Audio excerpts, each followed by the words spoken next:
Poetics, what's up, man? Good morning. How you doing, bro? Hey, good morning. What's going on, Evolution? Oh man, just chilling, man, for real because it's so cold outside. You ready to get this thing rolling, man? Yes, sir. I'm just waiting on you. All right, let's get it. What's going on? What's going on? What's up? What's up? Good morning, and what's happening? This is Evolution, and I'm here with my sidekick. What's your name, bro? Poetics in the building. Yeah, absolutely. Poetics is here, man. And man, we got another good episode for him today.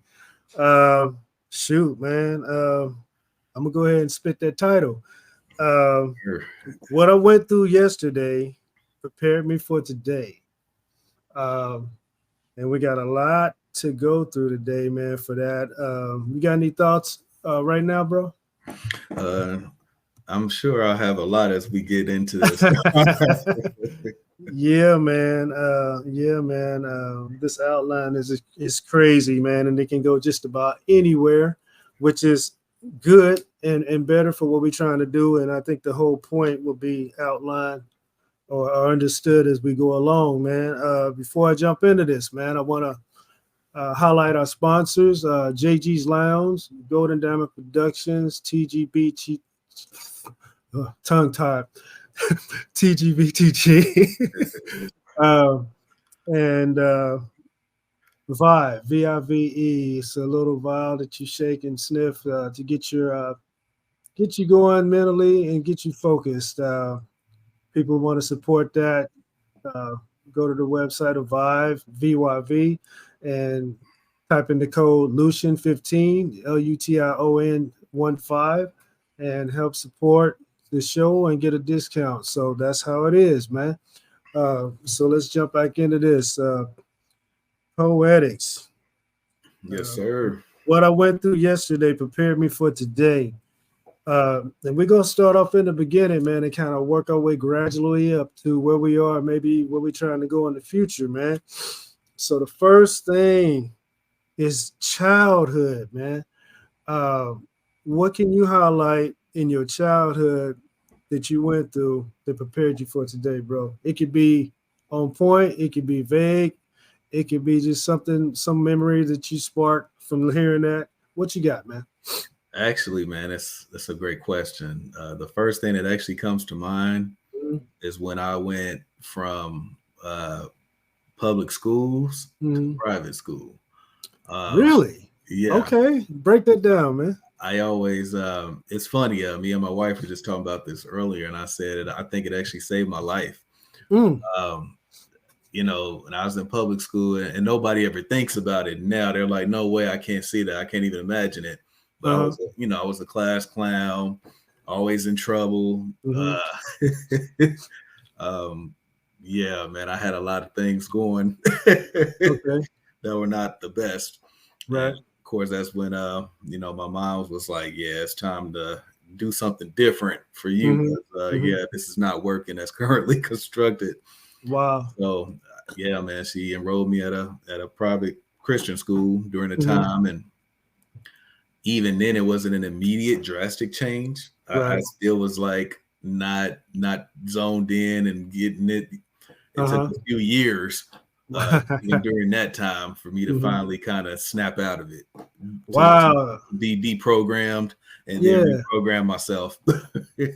Man, that's incredible, bro, because I think the time that we actually started hanging was after that point when you when Right. you when you started making that turnaround, man. So uh wow, that's something, bro, because I guess it was just dictated in time and destiny for us to connect at the time we did because from that point on, man, I think we just started our bond and kicking it and having conversations and just doing stuff, man. So wow, that's how things work out, bro. Man, for me, uh, I think my moment was that's tough, man. I like that. Uh, yeah. So my situation from childhood is kind of outlined with I am not like my father. Uh, Mm. yeah, man, because I'm not going to be very specific, but my father did some things and made some choices, and and it wasn't things that really made me happy as a son. To view some of those things and be aware of some of those things and how he portrayed his life and his, made his decisions. Uh, so I decided very, very young in my youth that I was not going to be like my father because I saw the instant results and the results that happened through time from his actions and his decisions. And I was there to feel that, you know what I'm saying? So as a young child, man, I had a breakthrough moment or a decision to make myself that kind of made me grow up a little bit faster in certain areas because of what I was witnessing as a child. You know what I'm saying? So uh, those moments really sparked my focus early to make me know and understand, at least in that scenario or in that category, I was not going to be like him. I was going to be as far on the opposite end of that as I could. And so far, so good, man. Nice. Of course, for a lot of our viewers, they don't know a lot of our personal lives, but Yeah, yeah, as we've highlighted previously, we've been pretty close knit for quite some time. yeah, man. I'm very privy to a lot of what you're talking about and in the Hmm. details, and Hmm. so I definitely can see that, and I understand. Yeah, That's man. that's strong, Thank you, man. Absolutely. So let's move on to grade school. Uh, man. what occurred in your life in grade school, man, that you went through that prepared you for today? Actually, it's kind of somewhat piggybacking off my childhood standout moment. Mm-hmm. Um, During grade school was a very trying time Mm-hmm. because that was when I was at my, I guess, lowest low as a child because I was literally always in trouble. Uh, Not necessarily so much at home, mm-hmm. but at school. Mm-hmm. Like I, I mean, I would say from kindergarten all the way through fifth grade, man, I was. It's kind of like each year I got worse, right? Oh, So man. so by the time I reached fifth grade, Mm-hmm. I'm lit. They my school at the time came up with a program, and I think it was kind of actually based on me, to be honest with you.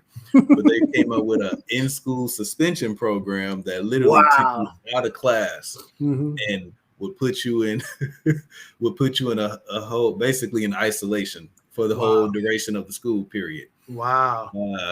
So looking back at it, I'm looking at that my fifth grade year, and I'm like, I literally was in ISS more than I was actually in class that year. That's crazy, bro. And it blows me away because knowing you, I would have never guessed that, bro. You know what I'm Right, saying? right. Until you spoke those words and we had those conversations, man. So that's incredible, man. How people can make a complete turnaround at some point, depending on what they're dealing with, man. And I'm glad that you were able to do that early because there are people out there, only two, only a couple, uh, That's you funny. know, who have yet to make that transition if they ever will. Right. You know, for me, man, grade school was the time where I learned to stand my ground. Uh, I was a really, really short kid uh, and tiny. So I dealt with bullies a lot. You know what I'm saying? People who was trying to punk me or just use their size or their attitude of aggression, to try to make me feel intimidated. But they was reading the cover of the book. They didn't know how I was inside, man. And I was like a walking quiet storm ready to erupt. You know what I Right. mean? And I think I'm still like that today. But I have more control over it. You know what I'm saying? So uh, in grade school, man, I had several moments where people tried to push my buttons, or I was always the kid that said, you know, if you mess with everybody else, you know, that's what you do. And if they let you mess with them, and that's on them, but don't mess with me. You know what I'm Right. saying? Do not bring it here because you're gonna get Right. it. Right. And that's basically how I was, man. That was, you know, I'm just cool, long as ain't nothing going on. But I like to define it as a lion who's full. Right. You know what I'm saying? You can put your head in a lion's mouth who has a full belly. You know what I mean? But if that lion get hungry and start feeling them growlings, them hunger pains, you better not be nowhere around. Right. Right. And when somebody tested me like that, man, they got that line. You know what I'm saying? And I shocked a lot of people because it's like, that dude, woo, better leave him alone. Right.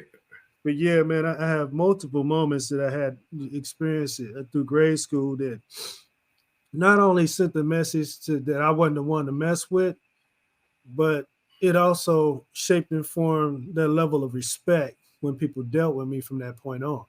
You know, those people who witnessed it. You know, word travels fast when you're in grade school. So after I had those few moments of, you know, handling my business or just, you know, taking care of myself or letting people know I'm not the one, you know, I didn't have to do too much more after that. You know what I'm saying? My reputation kind of spoke for itself. Wow. You know, I like to respond to that real quick. Yeah, man, go ahead. I'm kind of reminded of a statement or saying that my aunt has that she's carried with her for as long as I can remember. She said, "If you put me in the corner, I will come out swinging." Yeah. Yeah, man. It's one of those things where I think people always, like you said, don't you know you can never judge a book by its cover. Right, You know, right. you have a perception on someone because they're really mellow or they're really calm. And Hmm. it's like, yeah, they're mellow and they're calm until you put them in a position that dictates they can no longer be mellow and calm. Absolutely. Absolutely. So yeah, I like that. Yeah, thanks, man. So we're gonna move from there to middle school. Oh Uh, man. yeah, man. What you got for experience in middle school that you went through yesterday and prepared you for today? Actually, middle school, I think, was the time where I actually made the transition. Okay, okay. um, it was probably end of the first semester of my 8th grade year. So, like I Mhm. said, it took a while. Right, right. But I just remember, it was really something that was small and that was kind of like a normality for me. But I got Mm, in trouble, mhm, got put out the teacher's class, mhm. and I remember just sitting in the hall like, man, I'm getting too old for this. Like, I don't want to be that kid that they looking at it like, man, this kid was not a pleasure in my class. Mhm. It's like at some point you got to grow up Yeah. and you got to become bigger than what you knew. Mhm. I'm kind of like, that grade school thing. I'm like, I'm in a totally different environment. So I'm like, I don't have to carry that with me everywhere I go. Yeah, for Uh, real, for real. so it kind of, like I said, I think that's when the deprogramming finally, I guess, took its, course and Mhm. completed itself. Yeah, man. And I was able to finally, I think, transition to being reprogrammed. Right, right. Which is Yeah. which is very important and strong. My fault, man. I forgot to turn the volume down on this phone. Let me do this real quick. No problem. Sorry about that, y'all. I usually do that before I get on the air because I be blowing up. Okay, so middle school for me, man. That's when I started making money, bro. Um, Everybody comes up different. You know, we came up kind of like struggling to succeed. I'll say it like that. So at about 12 years old, me and my first true homie, we was he moved here from California. We had classes together. We introduced ourselves, and I found that he stayed literally on the street behind me. So so we just kicked it, man. His father was real cool, uh, and his father had a lawnmower, and so he let us use it, and it was very constructive to us for business mentality purposes or making money purposes. We could earn our own money. We had control of how much money we made by the yards we cut and the yards we had set up. And we actually developed our own schedule. You know what I'm saying? On the days we didn't have school, we get up early in the morning and cut as much as we could. And then by the time, the afternoon was around, we both was able to wet our pockets, and then we go to the mall, buy some stuff, go to the movies, keep some for later, buy them chocolate chip cookies at lunch, you know what I'm saying? Ball out with an extra chocolate milk. Right. But yeah, man, that was my first taste of really understanding what money was about, and how to use it, how to make it. And I think that helped a lot with shaping, forming my business mentality. You know what I'm saying? Because I realized that when it rained, we couldn't make no money. You know what I'm saying? And when it was wintertime, we couldn't make no money. And we even tried shoveling snow a couple of times, but I don't like the cold, bro. Right. So, and also the snow shoveling hustle was a lot more difficult than the grass grind. You know what I'm saying? So, yeah, man, that's what started me in my, business mentality. That's when I really started making money, was in middle school. Yeah, man, that's pretty strong because, like you said, having a different background. Yeah. Kind of like you said, when you come from different walks of life and having those different backgrounds, it allows you to kind of see things through a different lens. Absolutely. Yeah, so you're able to kind of even see certain things that others may not be able to see during certain periods of time, right, or even at earlier periods of time from your other peers because they have a different walk of life. Right. So exactly. That's cool. Yeah, thanks, man. Thanks. So we're gonna transition from middle school to high school. I'm gonna go first, bro, because you done went first all this time. Sure. For high school, for me, man, that was introduction. That was an introduction for me to basketball, girls, dancing, and my first car. And if you understand high school, that's usually 4 years, man. So I highlighted the 4 years that really structured me or had a lot of impact on me each year, to where to really help my growth in high school, man. It wasn't really about the education, bro. I think I got a bigger education through learning what I could do and couldn't do in basketball, and challenging myself to, especially knowing that if I couldn't do this right now, what can I do to be able to do that later? You know what I'm saying? So I mentioned before that I wasn't that tall, and by the time I got to high school, I hadn't grown very much either. I actually did most of my growing after high school. So when I see people snagging rebounds off the goal or even dunking, I was like, man, I'd love to get to that point. You know what I'm saying? It was just one of those things that I really wanted to do. So I started working on my legs, man. I would take my bike and ride up hills, and I just hit the hills, man. Every hill that I saw, I wanted to challenge myself to make it to the top of that hill by riding all the way to the top. And then I started doing squats and, stepping up on my tippy toes to build my calves up. And before I knew it, man, I was there. I was not only dunking, but I was like gliding and flying through the air to dunk. You know what I'm saying? I think I blew people away, especially when I jumped from the free throw line to get a dunk. And, and those moments was really, I would say, strong for my self-esteem. You know what I'm saying? because I knew where I started. I didn't know nothing about basketball, but I just saw the fellas playing, and I was like, man, I got to get there. I gotta be one of the dudes. You know what I'm saying? I got to be have my place on the court, and for that particular reason, man, just my drive and determination and my focus to see where things start and ride them out to the end of completion and satisfaction of me being able to do it. That was very key into the type of person I am today. But that was a personal decision, to hang in there and ride to the end. And that's how I think I have my view of things now. Everything I get started on, I want to finish. You know what I'm saying? I want to see the end of it, and then go from there. Far as girls, middle school girls and high school girls are way different, if you know what I mean, bro. Yes. So it was definitely a difference in what the females look like in middle school versus what they look like in high school.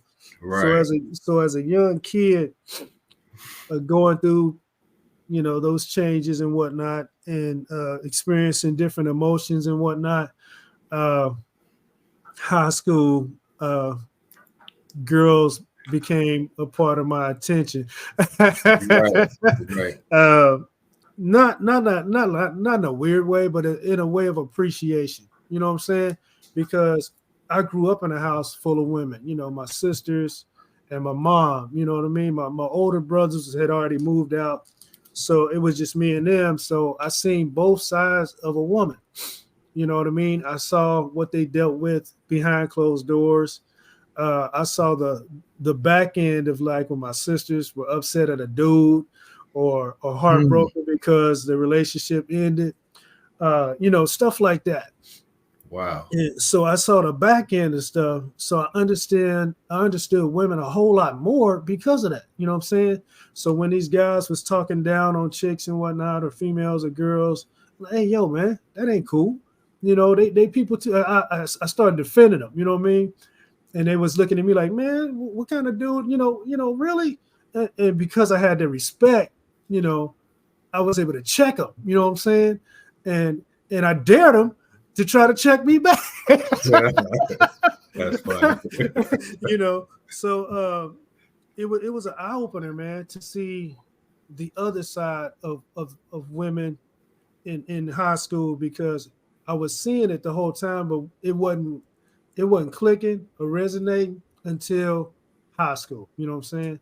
So when I seen women getting disrespected or mistreated, I stood up for that, man. And I stood up to it, and the girls had more respect for me because it's like, you all right. You know what I'm saying? You ain't like them. You know what I mean? Which helped me feel better about myself as well. So high school was really, really good for me, self-esteem wise, and building character. And in dancing, this is kind of a long response, bro. In dancing, I started dancing because of Michael Jackson, man. I seen Michael Jackson. That was when he really took off with his Beat It, Thriller, and all them other things going on. Those were those days. I'm kind of dating myself, but I got really good at imitating Michael Jackson to the point that I wore high water pants and tube socks and penny loafers. You know what I'm saying? And I grew my hair out. I had an afro. So that was when I started creating my image as well. So people would learn that I could dance, and they were like, hey, man, let's see you dance. And I even had a moment in high school where the teacher kept hearing about me and how I danced. So she put some music on one day and stopped class and shut the classroom down for me to go to the front of the room and dance, bro. Wow. So that was literally my first performance. And I didn't see it that way. I was just having fun and doing what I knew I could do, moonwalking and all that, man.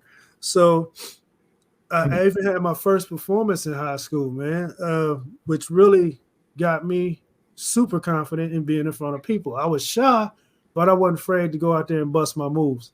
You know what I mean? And then when I was a senior, I was able to get my first car, man. And there's a story behind that as well. When I was relying on my people to try to get a car, because I was working, you know what I'm saying? I never stopped working. since the age of 12. I just been working every single year since then. I wanted a car, and I made it known. I was trying to get them to teach me how to drive, and I was trying to get them to help me get a car. I was basically going off of their view of what they would do to get a car. Well, get something for now and then get what you want later. That ain't how I saw it. I was like, no, this is what I want. And this is what I want right now. I didn't see nothing else. That was step one for me. You know what I'm saying? I didn't want to start with a used car or a car that I really didn't want just to get a car and then work my way up to the car that I wanted. I thought the car that I wanted was very obtainable because I saw other people my age driving this car. And I think that's what they missed. And when I was talking to them, what I had seen already, I knew it was possible. I just wanted it to be possible for me. You know what I'm saying? You still there, bro? Okay, now see. Okay. So basically, I wasted like 6 months trying to get a car with my peeps. Well, you're going to need this. You're going to need that. Like, okay. So one of my jobs, there was a worker there who rode up in one of those cars. And I was like, okay, what's up? How you doing? I see what you're rolling in. That's exactly what I want. I was like, how'd you do that? And that's where my question asking started. You know what I'm saying? Because I didn't hold back. I knew it was what I wanted, and they had been through the process and they had it. So I'm gonna ask all the questions, bro. How do I get to this where you are now? And they were like, well, we work at the same place. You probably can just go get it. And I'm like, what? A whole different response than what my people was giving me. And literally, dude, this person was like, I'm off in the morning. You want to go in the morning? And I'm like, you kidding me, right? No. And this person closed that night, which they didn't get off work till like 3 a.m. You know what I'm saying? Wow. It's like when you want to go. I was like, well, I would love to be there when they open up. And they were like, well, they open up at 8. I was like, well, where is it? It's like 20 minutes. I was like, so we got to leave at like 7? They was like, yeah, that's cool. And I'm like, yeah, right. I didn't believe him. I gave my address. Sure enough, bro, I look out the window. It's like 6 something. They sitting outside waiting on me. Wow. You know what I mean? So I hurried them, got ready, and jumped in the car. We went, and they word was bond, man. We got there, talked to the person, and dude, 2 hours later, after filling out paperwork and whatnot, they was like, well, we got it. You're approved. I'm like, just like that. They was like, yeah. I was like, dang, because the person told me what to have, and I had it. And then they said, you just need some insurance. And I made the call from there. I wasn't playing, bro. I called from there and said, hey, I'm about to get this car. I need to get coverage. Boom, boom, boom. And it's like, we got you. Just bring the payment in when you get set up. I was like, I already got insurance. It's like, yeah, so we just sent it to the car dealership.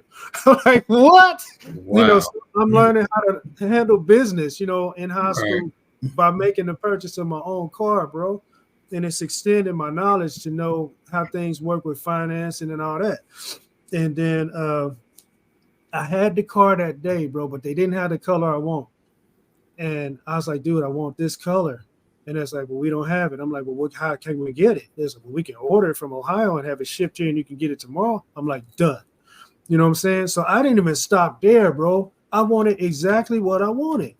I didn't want nothing else. This is what I want. This is the color I want. This is the year I want. I want it brand new. And that's me now. You know what I'm saying? And it's magnified, and it's amped up, you know what I'm saying? Because that's where it started, me getting my own car, and it was brand spanking new off the lot. In fact, they ordered it for me, bro. Right. I could have had it the first day, but because I wanted a certain color, I waited to the second day, and that same person took me out there the next morning after closing again, bro. So wow. Key people in your life, man, don't have to be your relatives, because I wasted 6 months to not have a car with my own people. You know what I'm saying? And the person that I work with got it done in less than 48 hours, bro. Right. You see the difference in that? Right. So high school, man, really was, it was like an explosion of positivity for me for these 4 reasons. You know what I'm saying? Because I went from being a little kid who was tiny to being mighty in the way I looked at things, the way I handled business, and the way I followed through, and the way I completed it and got it done. You know what I'm saying? That's my story, man. Sorry to take so much time, but I had to go there, bro, because high school was really a super impact on me. Go ahead, bro. I was just getting ready to state, man, that I know that your high school formative years were, really impactful. I've Mm-hmm. definitely heard the story about the vehicle. Yeah, man. And it's funny because, I think that every story you told has a large impact. Yes, But I sir. but I do think the one about the vehicle is the one that kind of stands out for me the most Mm-hmm. because, it kind of like you said, it goes to show just because you're, directly related to someone or a group of people Mm-hmm. doesn't mean they have your best interests at heart, even when they think they do. Right, right, right. And it kind of just goes to show you that it's okay to, continue to expand and grow and never be, I guess, stationary. Because if Boom. you're stationary, you're going to always do what you think, what you're told, and Yeah, man. the way it's been taught to you, and you'll never be able to look at it through a different scope of, wow, this is a better and more efficient way to do exactly what I really want to do. Absolutely, man. And I want to go here because you sparked something else. Can you imagine my level of excitement knowing that I got this car, but I don't have it yet? Right, right, I, right, I, I wanted to tell my people, but I was like, you know what? It would be even stronger if I just rolled up in it. You know right. what I mean? And that's exactly what I did. I held on to it. I was about ready to bust, and even in my people in the school, man, I was ready to bust, but I was like, nah, let me hold it, because it'll be more impactful just to roll up in it. And dude, was I right? You know what I'm saying? I went home, told my peeps, I was like, I want you to check out what I just did. They come outside, they're like, you know what I'm saying? You get that look, they're like, where'd that come from? Who's that? Did you steal it? You know what I'm saying? You know Wow. what I'm saying? I'm busting paperwork on. Like, no, this is me. You know what I'm saying? I did this. You Right. know, and I'm thinking I was gonna get some type of surprise or happy emotions behind it, and it was more of a confused look, than it was. I'm so happy for you. Let's go for a ride. None of that, man. None of that, bro. So I was like, hmm, It's amazing how your comfort gives so many others discomfort. boy, man, I, that's I a heck of a statement, man. Go ahead. yeah, man. It's a statement I've actually learned through a hip hop track. Of course, that was our first episode. Yeah, man. Yeah, man. But yeah, man, it's kind of like that is an amazing thought process of Hmm. how you being comfortable, you being successful, you being happy can make other people feel like disparaged. Yeah, for real, man. And it's so sad that it's like that, but it's like that, bro. Man, Um, wow. yeah, I knew this was going to be an impactful show, but I had no idea it was going to go here, bro. yeah, So thanks for your participation in this, man. I really appreciate it. We're going to move on to college, man. yes, sir. Uh, Wait a minute, back up. Did you get to talk about high school? No, not yet. Go ahead, man. I'm getting too far ahead of it. Go ahead, do your thing. Mine won't be nearly as long, but I'll, I'll definitely say high school is impactful for me from the perspective of it kind of a little small sense of direction. Um, I kind of like you. I got good in basketball. Mhm. Learned how to, like you said, man, the difference of girls from middle school to high Right, school right. becomes Yes, man. a really there's like a drastic change. Yeah, absolutely. Absolutely. Me at that time, and I was a little kind of like how I am now. Like I'm really laid back and mellow, so I didn't really just I would say do the things that the majority of people did. Hmm. Mind you, I'm still at a private school, so even the type of girls that are there Right. compared to what you would have normally seen at a different school was It's- kind of like a totally different vibe. yeah. There were some definitely some similarities. Don't get me wrong, Mhm. but there were also some differences. Like, for example, how small the choices are. Like, you're with a handful of students, Mhm. whereas when you go to a public high school, you've got options out of this world. Literally. Yeah, So man. it's kind of it showed me a little something, man, and Mhm. I this is gonna probably come off as a big shocker, so I'll drop this one on you. Uh, Okay. During my high school years, man, it's actually when this it's more of a hidden talent that I have, Mhm. but I like to sing. What? So yeah, so during the high school years, man, I kind of had a similar situation to you with the dance, Okay. where we would have, I was at a Christian private school, so we would have what was called chapel every like Wednesday. Mhm. So on the last Wednesday of my senior year, they literally shut down chapel and was like, you know what, we got to the end and they were like, we're going to do something special, and they called me down, which I didn't want to do, but they Right. they called me down and said, Corban, we're going to have you sing a little something we've been hearing a lot. And I'm like, what? So I ended up doing I'm kind of dating myself a little bit as well, but I ended up doing Mary Mary's Heaven. I did it a Oh, cappella. okay. Oh, cool, cool. Yeah, and it was I got such a warm response, man. And Wow. they were like, people who had actually knew the artist and the song were like, you sounded just like them. And I was like, I Dang. appreciate that. That Wow. was like the highest compliment. Dude, that's incredible, man. Yeah, you're right. You caught me off guard with that one. I wasn't expecting that one, but wow. You learn things when you talk to people. You know what I'm saying? Yeah, it's Uh, more of a hidden talent. My wife is always on me like, you need to share it more with people, and I'm like, I can't argue with her. I'm like, she's right, but yeah, it's kind of man. like it's one of those things where I'm just like, Hey, that's cool. That's real cool, man. And we'll probably have to definitely talk more about that off the air. yes, sir. Yes, But sir. wow, I'm starting to understand and see how our lives kind of line up. You know what I Yeah, mean? As we go through these. yeah, So let's go through college, man. What was college like for man. College was great because it gave me a lot of different experiences. you? Hmm. Um, it's kind of like I think you had made a statement earlier when you talked about one of the high school experience, how your greatest level of knowledge during up to that point in time wasn't necessarily the education of school itself, Right. but things you learned outside of school. Hmm. And I think for me, college was the same way. Oh, okay. It was kind of like you kind of being exposed to a lot of different things because, of course, you meeting a lot of different people. Hmm. Everybody that I'm meeting comes from they came from a public school and not a private school like I did. Right. So it was a fun experience actually. Hmm. Um, and I kind of got exposed to hip hop as I see and understand it now. Okay. Cool. Cool.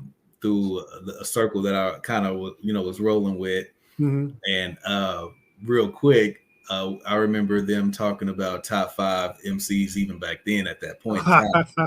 Wow. And me at that time, and like I said, my music knowledge was decent, but Hmm. my hip hop knowledge was not as vast as I would have wanted it to be. Right. It was mostly at that time when I went to college, it was more so Pac, Biggie, Hmm. maybe a little Cube sprinkled in, and that was Hmm. kind of like it for me. Okay. Uh, but when I got to college, they were talking about the Nas's, and I'm like, who? Right. It was Right. kind of funny Yeah. looking back on it. And I got to hearing Big Pun and Big L, and I'm like, what? You're Yeah. thinking all these people actually exist, Right. so Right. I kind of just delve heavy, man. And it's funny Mhm. because also during that college period, it allowed me to expand my own writing. Uh, Mm. it it kind of, I would say, between the experiences of life in general in college Yeah, man. and learning, hip hop as I know and appreciate it for what it is today, Hmm. it took me to a whole nother level. Wow. Yeah. Wow. So it was kind of like my pen game went from being really strong Mhm. to being like something different. Nice. Nice. Nice. Individuality was born, Right, and right, your gift was sharpened. Yeah, right. man. It's kind of funny, man. Real quick, my Mhm. I had my grandmother had passed away recently, and Mhm. one of my uncles asked me to do a poem for Mhm. the homegoing. Mhm. So of course I couldn't tell him no, and I was honored to do it. Mhm. And I got to the end, and I ended up speaking with one of my aunts later on, who ended up coming as well. And she Mhm. just told me, she said, "Carbon, you different." And I knew what she meant. And I'm kind of Yeah. thinking, looking back on my college experience, I'm like, that different started there. Yeah, man. Yeah. Yeah, man. And that's beautiful, man, because you grew from that moment, but that's where it started. You know Right. what I'm saying? Right. Me for college is kind of the reverse of high school because it was all about the teachers, the instructors. Uh, it started shaping my focus and my purpose. You know what I'm saying? Uh, there was one teacher, man, that starts at the top of my list, and there's a big gap between one and two because she told us at the beginning of the class, right now, none of you know how to write, but by the end of this course, you all will be writers. And we looked at this woman, we was like, but dig this, man. This is how respect happens when people don't have to say anything. You know what I'm saying? The teacher wrote her name on the board, and I'm looking at her name on the board. I'm just looking at it, and I don't know why, but then she passes around the book that we're going to be studying out of. That same name, bro, is on that book. She wrote it. You know what I'm saying? Wow. And then while we was going through the assignments and whatnot, our first assignment was to write a paragraph. And she said, "Don't be intimidated. We're just going to find out where everybody is." We wrote our paragraph out in 10 minutes. She had all of them graded in 5. And you should have seen all the red marks on everybody's paragraph. And she said, "By the end of my class, there will be no red marks." And I was like, "Seriously?" Dang. And so one day I asked her, I was like, "What do you do?" Because you have the assignments on the board when we come in, and you're done teaching. You just have the assignments on the board, and you're just sitting in the corner with your coffee. What are you doing? She said, "I'm writing the next class book." And I'm like, "What?" And she showed me, bro, the first edition, the second edition, the third edition. She was literally the present and the future of writing, bro. And she instructed every single one of us because she knew where our flaws were because she knew that the first day. She told us that's what we was working on. So punctuation, you know what I'm saying? Uh, Writing good sentence structures, you know what I'm saying? And being a good reader, man. She blew us all away, bro. But you know what? By the end of that period, she was correct. We were all writers, bro. No red marks. And Wow. that particular teacher, man, was definitely a teacher that made the difference because before that class, we didn't know her. We didn't even know where we was as writers, bro. But after that class, even to today, bro, she right here. I can't write nothing without thinking about the principles that she put into me, bro. Right. You know what I'm saying? That's today. Right. That's huge. Yeah, man. I'm editing everything I write, bro. Even if it's an email or a text. Right. I'm editing my own self, bro. And I know how to do that because she taught that to me. Right. But that's the power of a teacher, bro. But people don't even understand that, man. Even Wow. teachers, some teachers don't even understand that.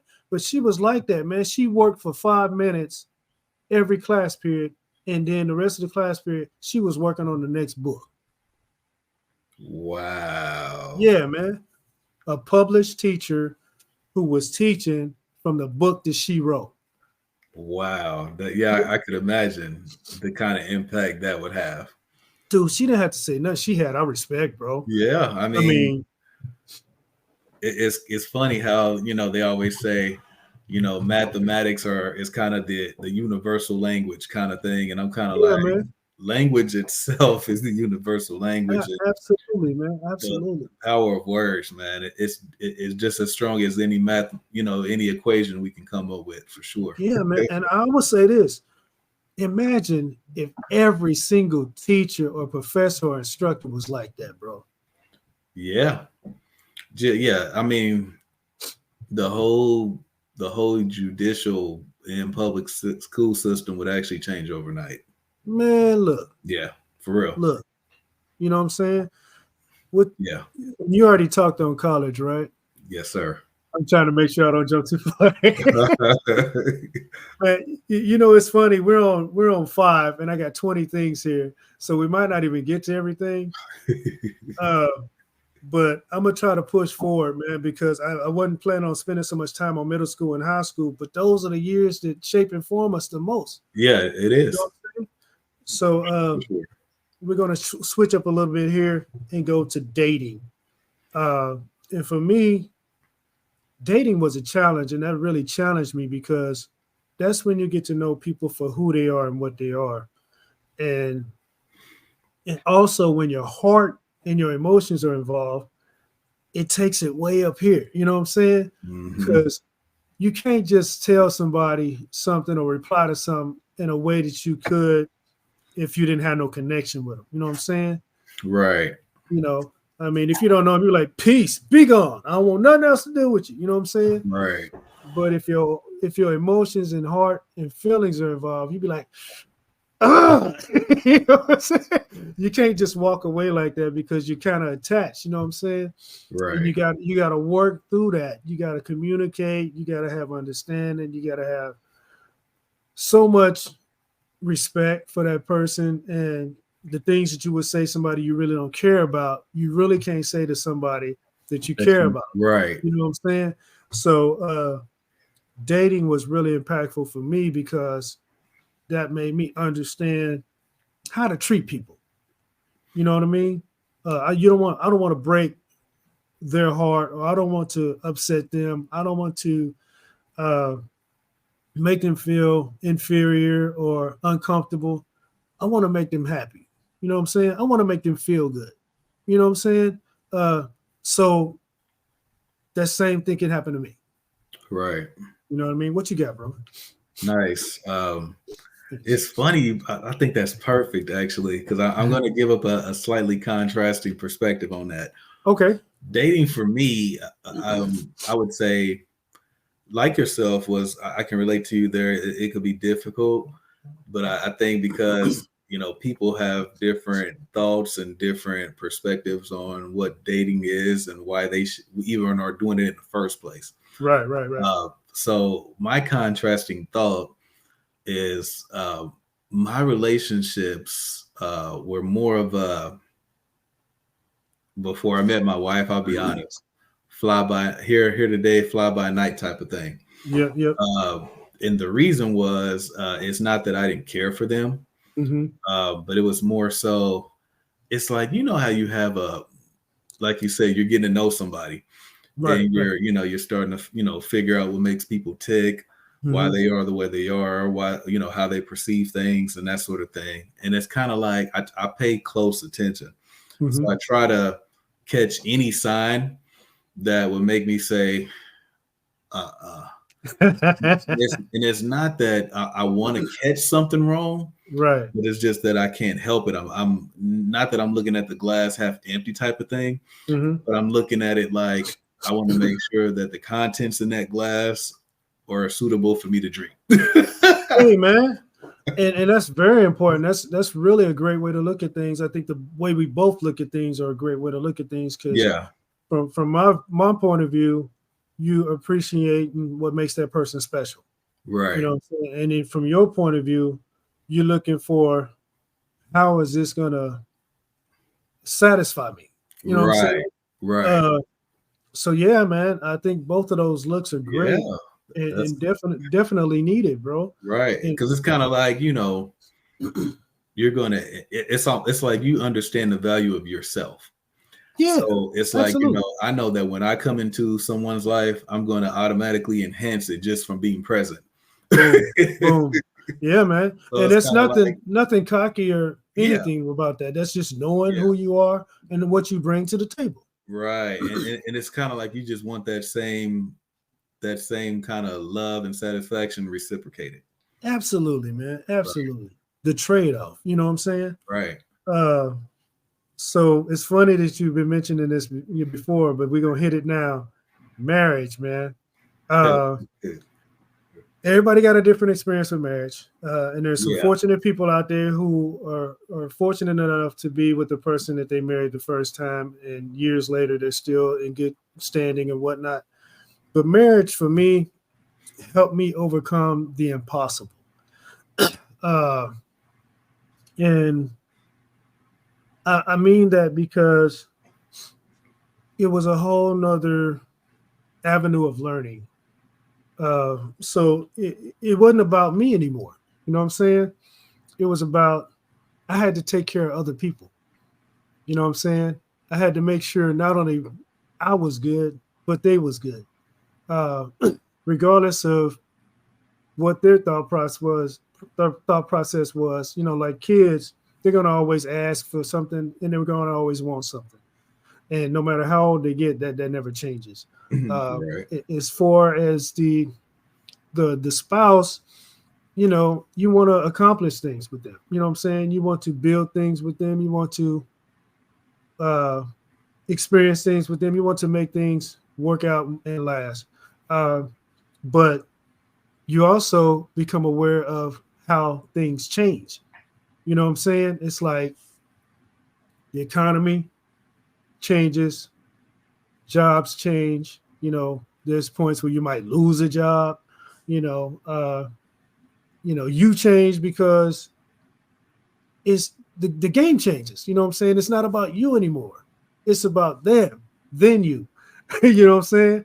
So that's what I mean about it helped me overcome the impossible because when a family and being married came into my life, my goals and dreams didn't stop, but Right. they became much more difficult to obtain because I had a certain amount of responsibility that I had to handle before I can venture off into those things. It wasn't just like that's what I want to do. Boom, I'm going for it. Like the car. You know what I'm saying? Right. When you got a family and a marriage, you can't just go buy a car. You got to examine all the things that Right. connect. You got to connect the dots. You know what I'm Right. saying? Can this afford? Can I afford this within the family budget? Comfortably. You know what I'm saying? So yeah, man, that's kind of what I mean. Go ahead, bro. Nice. I definitely appreciate that perspective for sure because Thanks. it allows you to, see things differently where you understanding that when you're married to someone else, it's not just about you anymore, kind No, of it's thing, not. you Yeah, know. yeah. So kind of piggybacking on that a little bit, Hmm. that was my first thing. For me, like you said, marriage is kind of different for everybody and the experience of it all. Right, right. For me, it's been just a phenomenal experience, and I'm kind of like, I wish that I were in a different scenario sooner, so that I could have married the same woman sooner. Mhm. uh, Hey, man, we all have our time to right, concede. right, right, right. And it's kind of a beautiful thing, man, because I know that some marriages are hard because both people have different perspectives on life itself. Right, right, And I right. think when you're marrying somebody, you kind of have to get past those barriers Hmm. before you even do it. That way, when you actually do it, it's everything continues to run smooth. And that's of course if you can. Right, right. Um, uh, we live in a day and time where everything is kind of people can disguise themselves and how they look at things to try to get you and keep you and get your attention and all that. Hmm. And then when they get comfortable, I don't think they necessarily always do it on purpose, but when they get comfortable, man, they kind of just change up. You know, they get to the point where they're like, oh, I got this person now, and they have a total connection, a law abiding connection to me now. So I don't have to do what I did before in order to keep this person happy and content. Mm-hmm. And it's kind of like, nah, you have to not only do that, but you almost probably have to do even more because Dang. the there's so many distractions. Yeah, You keep absolutely. Absolutely. your marriage from being successful and long lasting and healthy. So I think a lot of times, you know, people, it's almost actually, I can't speak for everyone, Mm-hmm. but for a lot of people, I think marriage is almost like a sport. Boy, They break it down. Break it down. do it for, you know, the attention. Like for example, and I think men and women, we, you know, kind of think differently but have the same type of thing. Like a woman might think, oh, I want the Cinderella's ball for my wedding type of thing. Yeah, So you man. want the glamorize the attention of a wedding, but you don't want the responsibility of being a wife. Or, you Boy. know, for a man it could be, you know, I want for someone to be submissive to me. But Mm. it's kind of like you have to understand that all, you know, pretty like respect, that kind of, you know, it's all earned. So if Yeah, a yeah. woman doesn't see you and says, okay, this man I trust with my life type of thing, I trust him Mm-hmm. to lead us because he is the head of our house and that kind of thing. You know, Right, if right. a woman doesn't see you in that way, no matter what you do, it'll never happen. So Man. I've gathered a lot of things over the years, Yes, yeah, man. Yeah. and yeah, man, I'm liking this. Good, good, good. So it's interesting you keep mentioning stuff that's next on the list, but you mentioned sports. And I'm bringing sports in a way that I Okay, think only I can bring it gotcha. because of my experience. Uh, Sports took my belief through the roof, man. And this is why. Uh, my older brother, um, to me, watching him play ball, I was watching the greatest. I was watching the person who played the sport the best. He was the best to me. He was close to me, and that's what I knew. And I'd seen him go out there and just thrash and make a super impact on the basketball court. And he had this move that nobody could touch. Same move that Kareem Abdul-Jabbar had, the sky hook, right? Interesting. And I seen my brother just light people up with that sky hook, and there wasn't nothing they could do with it, man. And I'm like, dude, this dude is great. You know what I'm saying? This is my brother, man. You know what I'm saying? So every dude in his life gets to the point to where he's like, I think I can get him. Uh-huh. I think I can. I've been watching him. You know what I'm saying? I've been studying him. I think I can get him. First time, of course, I failed drastically. Went back to the drawing board. Second time, I got a little bit closer. Third time, neck and neck. You know what I'm saying? Neck and Mhm. neck. I was like, okay, I'm getting taller. I'm growing. I'm getting stronger. I'm getting faster. When I finally beat my brother, bro, and it wasn't out of disrespect. Mhm. It was out of respect that I beat my brother because he meant so much to me and his game was like that to me. You know what I'm saying? Right. So in my mind, I had just beat the best player in the world. So to me, you know what that means? That meant I was now the best player Best in the player in the world, world. bro. Uh-huh. So that attitude carries with me everywhere I go. It don't matter who I'm playing, it don't matter where I'm playing. I'm the best player on the court. You know what I'm saying? That's the mentality I got, bro. And like I said, it took my belief through the roof because I'm now the best player in the world in my mind. You know what I'm saying? And I Right. played that way and I talk junk that way. You know what I'm saying?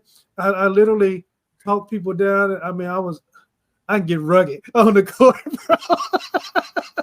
I can get rugged, man. But it's because of that first moment, you know, me finally beating my brother. Of course, if I'd have gave up after he thrashed me the first game, you know, it wouldn't be like that. But I'm a persistent person, you know what I'm saying? Because of the things that I've been through and how I am. So even in games, bro, where we were behind and they needed like 2 points and we barely scored, the game wasn't done to me. You know what I'm saying? It was the beginning because the game wasn't over. And it was many games that we came back and won because of that, because of the attitude and that focus and that mental toughness. You know what I'm saying? So I'm the basketball player I am today because of my brother, man. And I say that with a lot of confidence and a lot of respect because I know what he meant to me then. I know what he means to me now. But more importantly, I know that in my mind, he was the greatest player in the world. And when I beat him in that moment, that the changing of the guards happened. You know what I'm saying? I was now the best player in the world. And he never really wanted to play me after that because I would beat him. I knew how to beat him now. You know what I'm saying? He pulled out that sky hook. I had something for him. But yeah, man, what you got, bro? That was a great story, man. I like I said, us being close and having spent a lot of time, I'm definitely well aware of that story. Yeah, so, man. It's always cool to hear it, man. And yeah, man. Thank you. I appreciate that. I've got two things for this topic. One, similar situation as to you.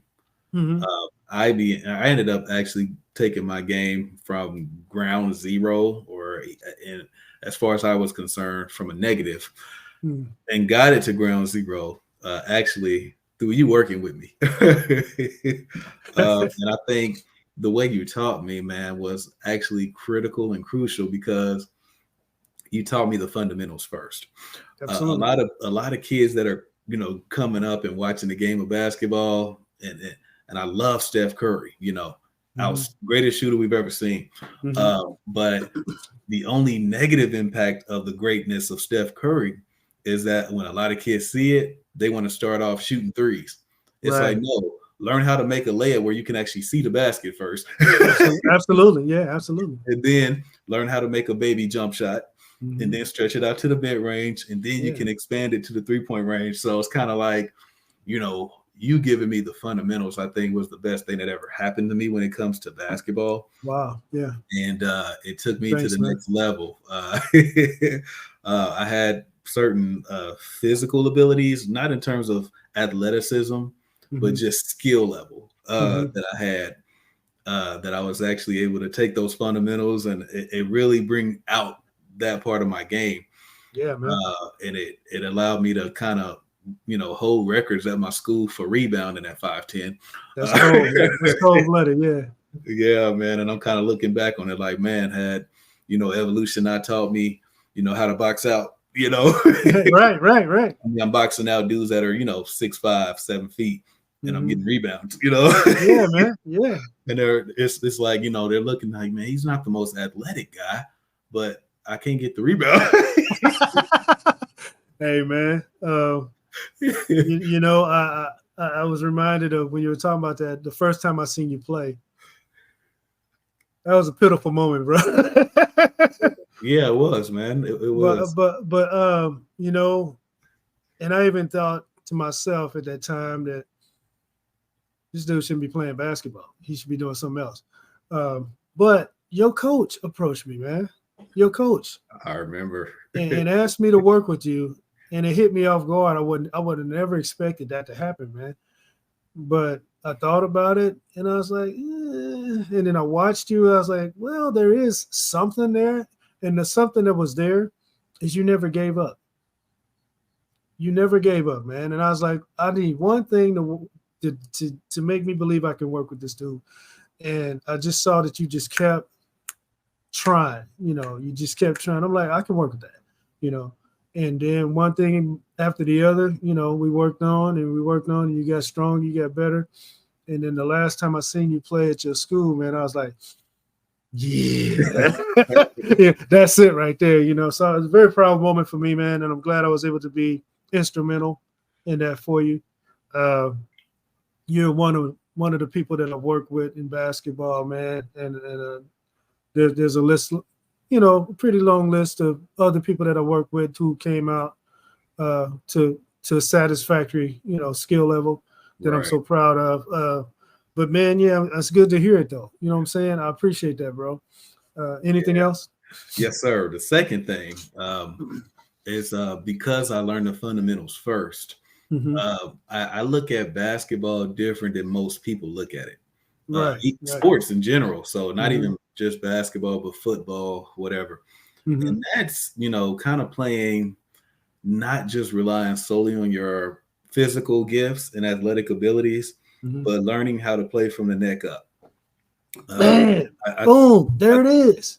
it's like when I watch basketball or when I play basketball, I kind of like, it's good. It's good that you can do that you got handles out the world and Mhm. and Right. that Right. sort of thing. But it's kind of like, did you miss the cutter that was wide open for an easy layup?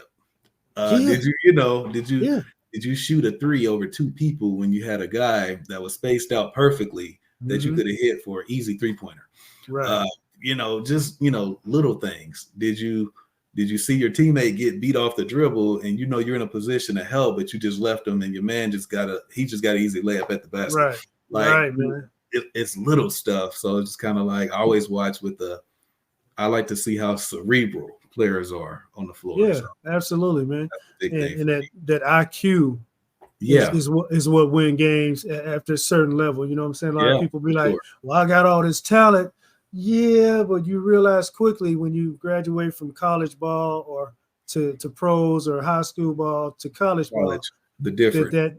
yeah, the difference is not just the talent and your speed, it's that IQ. Right. You know what I'm saying? So yeah, man, that's great, man. So the next transition is different, but it's a reason for it. Sickness, bro. Mm. Sickness.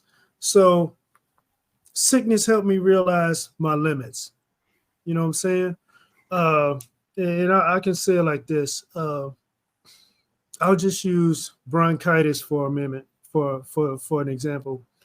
I was welding at one point and got bronchitis because all the fumes and stuff that welding can kick off in the air.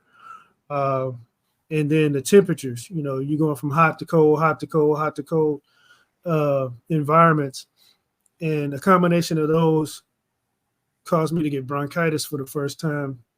Uh, and I was like, "Well, this stuff is awful." You know what I'm saying? It's hard to breathe. You're coughing up this crap, and you realize quickly that you have to act on an antibiotic, an inhaler. You need something to help you fight this. You know what I'm saying? You can't fight it on your own because that stuff it'll morph into pneumonia and worse. You know what I'm Right. saying? So you got to get on top of that type of stuff and stay on top of it. And then when you think it's gone, you got to still keep continuing to fight it because even a little ounce of that stuff will come back on you. You know what I'm Hmm. saying? So through sickness, man, I learned my limitations. And basically, in other words, realizing that at some point in life, I'm going to have to ask for help.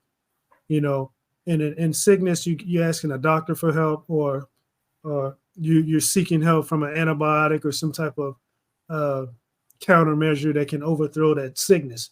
You know what I'm saying? So, which is very important because otherwise you're gonna think you're invincible. You know what I'm Right. saying? When you Right. realize that you're not, I think that makes you even stronger. What you Nice. got? What you got, brother? I love it, man. For me, of course, sickness. So I dealt with a sickness about a year ago, Mm-hmm. and it kind of started off like a common cold. At least the symptoms were, Uh-huh. and that's all. I kind of looked at it like, and then I look up, and a couple weeks pass by, and I'm Mm-hmm. still not really getting better, and I'm actually starting to get slightly worse. So I'm like, wow, what's going on? Mm-hmm. So I think about a week later after that, man, I'm just kind of like, I'm getting to the point where it's like, it's getting even worse than this, before the first time. Right, right. I'm like, my wife suggests, hey, you need to probably go to the hospital and see what's going on. Mm-hmm. So I realized at this point, man, we're trying to, get ready to head downstairs so I can get in the car. And I literally realized I was too weak to actually walk down the stairs. Wow. Um, and it was, it was a big eye opener for me. Yeah, So she had to, get the ambulance to come and that's get me, crazy, bro. to rush me down to the hospital. And I got there, and by the time we got there and it was time for us to be seen, I had no voice. Whoa. So I literally was like that's how I sounded trying to talk. Holy cow, man. That's crazy, bro. Not knowing what's going on. And Yeah. I finally, was able to, get medical attention. And the doctor was like, yeah, you have diabetes. And I was like, gee, what? Yeah, right. And they didn't know what type yet. The tests were being ran through the lab and all that. So I found out later down the line, a couple days later, that I had type 2 diabetes, which is better than having type 1. Right. But I had to actually suffer what was called ketoacidosis. And basically, you're basically a walking corpse as a diabetic and you don't know it. In short, what a normal sugar level for the average person is like between 70 and like 110, 120-ish. Mine was 1162 when I went in the hospital. Holy cow. Dang, bro. They told me, if I pretty much would have waited longer, I might have not have made it even. Man, that's crazy, bro. To your point, the lesson that it taught me was mortality is real, Hey, man. Hey. But you become better because of it. You survived, you did what you needed to do to get on top of that situation. Right. And it makes you better, man. It makes you stronger. Yeah, man. I've actually I have what's called a diabetes educator and an endocrinologist, which is a diabetes specialist. And between those two ladies, man, they're amazing. Between both of them, man, I was able to kind of figure out what I needed to do. And like I said, I went in the hospital probably, it was like the end of January last year. Okay. And I got out probably first week of February. Wow. So I was in there for like 3 or 4 days, actually. Man, that's crazy. That's crazy. And I learned so much, man. By the time I went to see those ladies, man, who I didn't meet until I went to have that first meeting with them, they were like, what did you do? Because they ran my numbers again. They were like, what did you do? And I was like, I literally, all I did was change how I ate. How I ate and how much I consumed. That was probably the biggest thing, was my portions. Just dwindling down my portions, eating enough to be content. And yeah, they were like, your A1C went from 14.3%, which is like death walking, to 6.5%, which is like normal. Man, that's crazy. You are what you eat. You know what I'm saying? And I definitely have, maintained it. And it's just kind of crazy because it's like, when you don't know you even have something. Right. You don't know that you need to slow down or treat it. And it's weird because everybody I knew was like, you eat salads and fruits all the time. They were trying to figure out how I was in the situation I was in. And I was like, I said, that's how I felt when I first found out about the news too. Boy, right. You just never know, man. But I think you mentioned that it might have been hereditary. So that's a different angle that always catches us off guard. You know what I'm saying? But we have to not only do what we need to do for us, but also do what we need to do to fight that hereditary gene that really doesn't work in our favor. You know what I'm saying? So yeah, man. Man, I'm glad you was able to make it through that moment. I appreciate it. So you can get to this moment, man. And the next one is actually number 10, which is halfway through this, bro. If you got time and don't mind, maybe we can make a double episode out of this. You cool with that? That's cool. All right. So we'll get through 10 and then we'll do our first segment. And then we'll pause for a second and I'll hit the introduction again so we can clip it and make a double episode. How's that? Sounds good. All right, man. Cool. Let's do this, man. Appreciate you, man. Work is the next one. And work built my character, and I got a lot of ideas through working. So what I mean by that is, once I got good at what I was doing, there's a point to where you can literally do the job with your eyes closed. And for me, with the creative mind that I have, once I got to those moments on my job and working, my brain just took off. I mean, just took off. You just anything and everything. My brain is just creating and just thinking of ideas, man, uh, on anything and everything. Thinking about life, thinking about having fun, thinking about music, thinking about anything and everything, bro. My brain was just a free space of just thought process while I was working. And I know everybody don't work like that. A lot of people are thinking about their problems or something like that. But for me, when I work, my body's busy, so my mind is free. You know what I'm saying?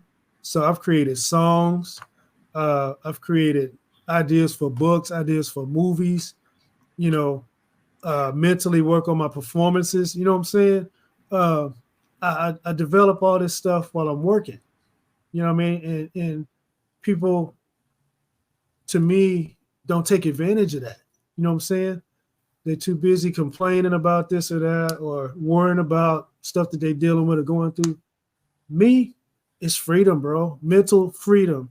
When I work and I'm doing work, I'm busting my tail, right? I'm getting the job done. I'm being effective. But my mind is just traveling. You know what I'm saying? So that's what work actually does for me, man. And yeah, I'm stressed at the end of the day. I'm tired. I'm tight. I need to stretch out and relax. But that's because I'm working. But my mind is also at work too. You know what I'm saying? So what you got for that, man? I like that perspective, man. I'm going to take a page out of the sports book that we had earlier. Uh-huh. That when I mentioned the part 2 of being cerebral and learning how to be intelligent on the court, mm-hmm. I kind of try to carry that not only in basketball or through my sports aspect of life, but kind of just in life, period. Right, so right. Definitely work is no exclusion. Mm-hmm. So for me, working has always been, how can I work efficiently and accomplish what I need to accomplish, if not more, while not having to do as much as everybody else. Right. So I found ways to do exactly that. Especially one of my occupations in particular, man, learning how to. We had an RF scanner. So the RF scanner kind of, told you what you needed to go, where you needed to go, how much you needed to get for that particular location, all of that. So once I learned, I always tell people, because I ended up kind of performing trainer duties while I was there. When I was every new person I brought in, I said, when you learn how to work this scanner, this is going to be what makes you have longevity at this particular job in general. Right. If you can really learn that scanner, it's literally the end all be all, because what I would do is I would literally just work in spurts. So when we had work, I would go ahead, look through the scanner. And like I said, I would kind of just figure out, okay, if I do this and this and this will take me to all the full pallets where I don't even have to lift a box. Right. But each pallet, of course, each pallet has so many boxes on there already. They're grading you or judging you based on how many picks are in the dang on system for you at the end of the day. So I'm like, well, if I just look and see that there's a pallet of 25 or 30 here, that gives me my quota for an hour, and all I had to do was just scan it, take it, and take it to the dock, Right. Like, okay. So I started like doing that throughout the whole night. So what I would do is when we would have a particular door that had to get done, I'm like, okay, let me go ahead and look for all the full pallets first. Now, people didn't know what I was doing. Right. I knew what I was doing. Yeah, absolutely. I would literally just go 30. Like I would just see that it was a whole thing of 30. And I'm like, that's exactly what we about to do. Yeah, absolutely, man. Before you know it, I've picked, I don't know, 300, 400 cases in an hour. And they're like, what the heck? And then I'm coasting and chilling, like I'm not going to do the whole door when I got 2 other people on my team. Absolutely. So everybody else is looking at me like, bro, you ain't going to help us. I'm like, bro, I done got X amount of picks in the scanner already.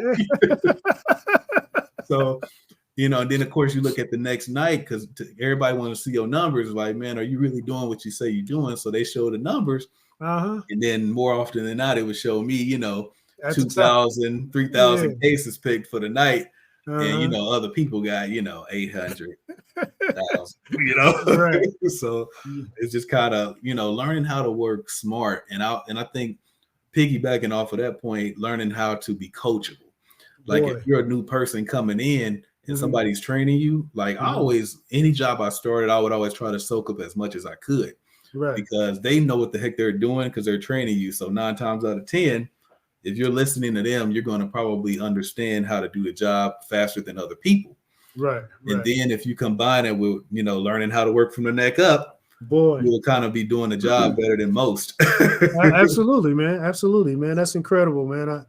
I really, really enjoy the way you analyze certain things because I can't get that from everybody. You know what I'm saying? Right. And when you find somebody that you have a conversation with and you get that type of input or response, it's just a beautiful thing, man. You know what I'm saying? Yeah. So I appreciate that, man. I appreciate you for that. So right now we're going to get into one of our segments. Which would you prefer? Their money or their influence? And the two people we want to look at today are Oprah Winfrey and Michelle Obama. You can pick anyone and you can do either or. It's on you, bro. Man, you know, it's funny. I've kind of did a little bit of research on both ladies yesterday. Uh-huh. And it's funny, man, because even up to this point, I still didn't know who I would choose or what perspective I would choose. So on a whim, I think I'm going to go. Actually, I think I'm gonna take a shot in the dark and go out of my comfort zone. Okay. I think I'm gonna go Michelle Obama influence. Okay. Her influence, I think, is pretty impactful because, you know, starting with the obvious, you know, she's the first woman of color who's a first lady in this country. So I like to get that out the way. Yeah. And I would add to that and say she's not only the first, but she's also the second. Right. Having two terms. Yeah. The other thing I like to point out is, you know, her education background, man, is so impressive to me because just kind of, you know, skimming through some things, I'm like, you know, she went to a magnet school in high school. Then, you know, she did, I think, I know it was, my apologies, but she did I think it was Harvard when she got out of college. Yep. Then I think she went to Princeton as well. Wow. Then went to Harvard Law School after that. So I'm just like, I mean, the time and dedication, you know, by the time she's in Harvard Law School, she's almost served like a whole secondary term of school that it would take from grade school to high school again. Wow, that's crazy. I mean, it's almost like a doctor in a way of sorts, where it's like I always have so much respect for the attorneys, the doctors, because they dedicate themselves, man, to a level, man, that I'm just like, I don't have it. Yeah, I mean, you know, and maybe you do have it just for something else. Right. You know what I'm saying? We all got a level of dedication, especially when something's important to us. Right. We can kick in and really go hard. Right. But that's you're right. That's a whole nother level of dedication, man. Go ahead. No, that's it. Oh, and last quick thing that I like to highlight about her influence, and it's kind of unique, but for me it's gonna almost sound almost counterproductive, but I'll try to break it down and not make it sound this way. Okay. But I've always, even through my own personal experience of college, which was not nearly what hers was, I've always looked at school, especially post-secondary education after high school, as a hustle.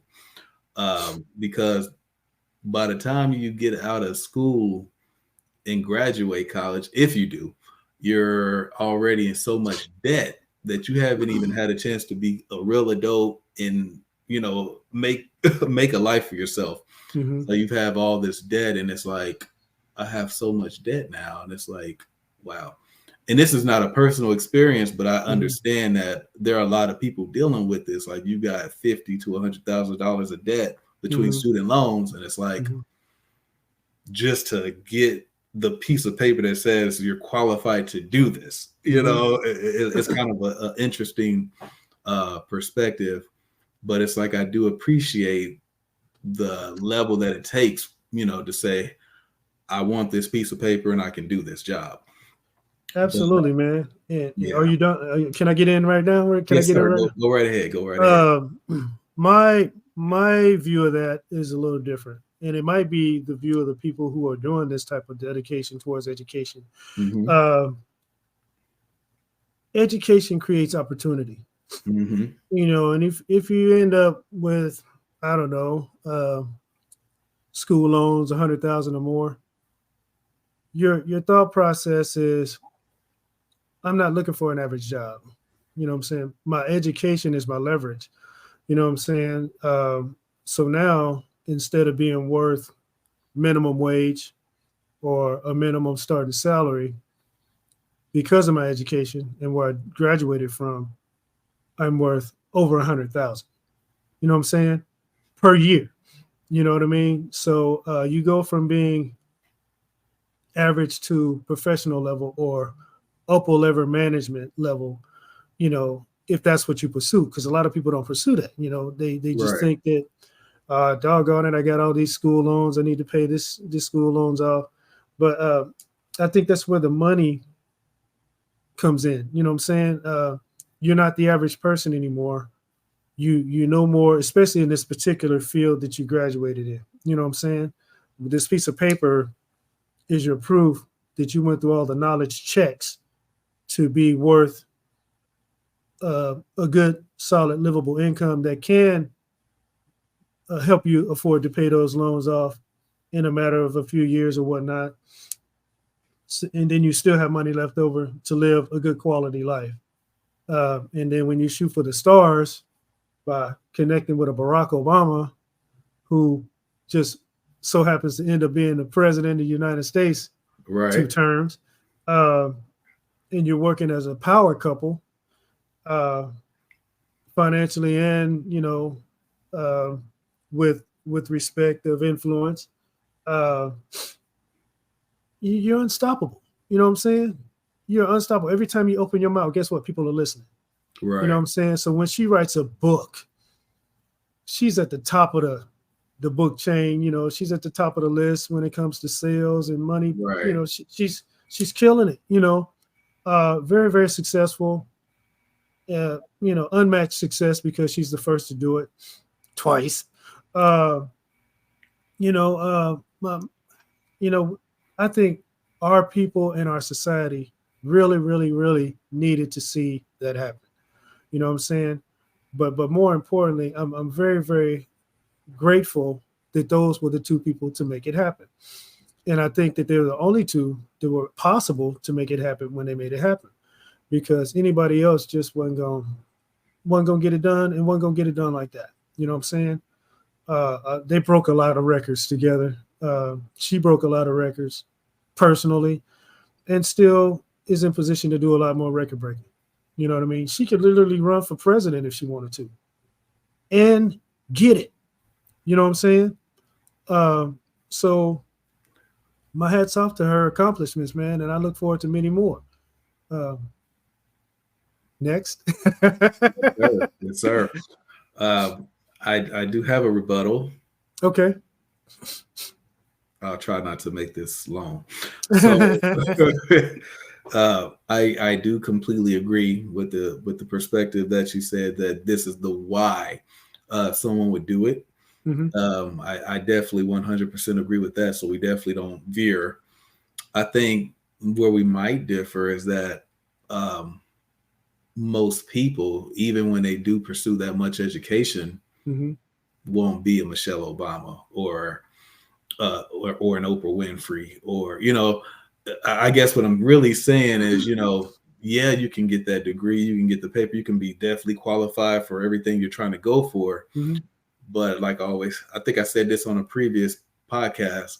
I think talent is always equally just distributed in the world, but I don't think opportunity is. So, you know, I've seen people, in fact, kind of have certain degrees and so forth, and they're like, man, I can't find a job in my field, and it's like now they've got all this debt attached to it, and they're like, why did I do this? So they kind of have a thing of like, man, I'm in a level of I slightly regret it. They love the education, they love the experience that they had, but it's kind of like the end didn't quite justify the means. And that was only their particular story. But I mean, of course, Michelle Obama's is a rare particular story.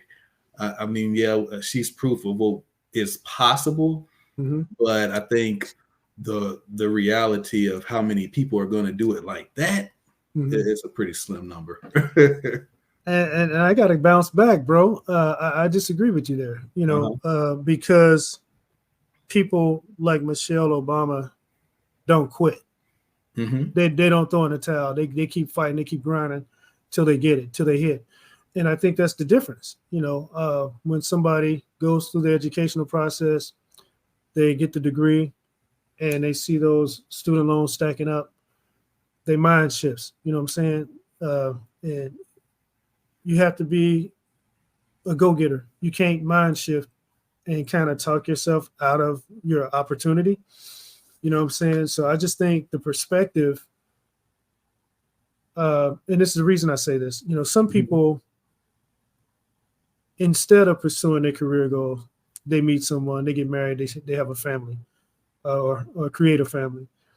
And that's to me a mind shift, because it's not about you anymore. It's about your family. You know what I'm saying? So for you to pursue a career where you live in your city or your state, or even being able to relocate to where there is opportunity, become second. You know what I'm saying? It's not primary anymore. So I think, with all truth and fairness, the opportunity is there. You just got to go for it. You got to find it. You got to be willing to swim the deep water to get to the land. You know what I'm saying? I do love the perspective for sure. It's just that, and like I said, I can only speak for myself in certain situations that I know, but even to a common ground of people being able to kind of relate to it. I understand the whole not quitting part. Trust me, I definitely get that. I think you and I are both in that number of people who like, I refuse to stop until I get to where I'm trying to go, and then I'm gonna still keep going. Right. But I think there are so many. I think in a way, I know you kind of buffered your own point. But I think simultaneously you kind of buffer minds too, because there are so many, and I hate to say it, but distractions.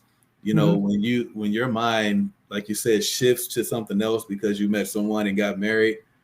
I mean, it's kind of, I think that's normal, because I know we're kind of going off subject at this point, but your mind process is like, well, I don't want to be alone and not have the dream career I wanted. I mean, it's just kind of right. Things that people deal with in their minds that kind of, elevate them to greatness, or maybe not. But I think we're on to something. I think we have a great conversation piece going here. Absolutely, man. And it also depends on the institution that you choose to get educated. You know what I'm saying? For sure. So Harvard and Princeton, that's different. Yeah, they instruct in the ways to where you are the job creator. Yeah, exactly. You're not going to be looking for a job. You're the one who's going to be creating jobs. So that's different, bro. That's a great point. Yeah. Because, not to cut you off, but that's a great point, man, because these are the people writing the scripts for The Simpsons, or for real. I mean, for real. I mean, so it's different where, like you said, where you're educated, as opposed to just the education itself. A bachelor's from Harvard is different from a bachelor's at a community college around the corner. Absolutely. You know, Even though it's all education, but right, these schools have reputations. You know what I'm saying? right, Uh, and they're well worthy of those reputations. You know what I'm right. saying? And Because of go their ahead. curriculum and their focus and their stance on education. You know what I'm saying? Absolutely, you're able to learn different ways of approaching all kind of topics with a Harvard education as opposed to something else. Yeah. Yeah. You know, so nice. You are well prepared for success. You know what I'm saying? Right. So yeah, man. So did we talk about Oprah yet? Not yet. I tell you what, bro. Let's pause for a second and start the second episode because it's gonna be a long one. And to make this a double episode, and then we'll do the introduction and we'll hop back into it. How's that? Sounds good.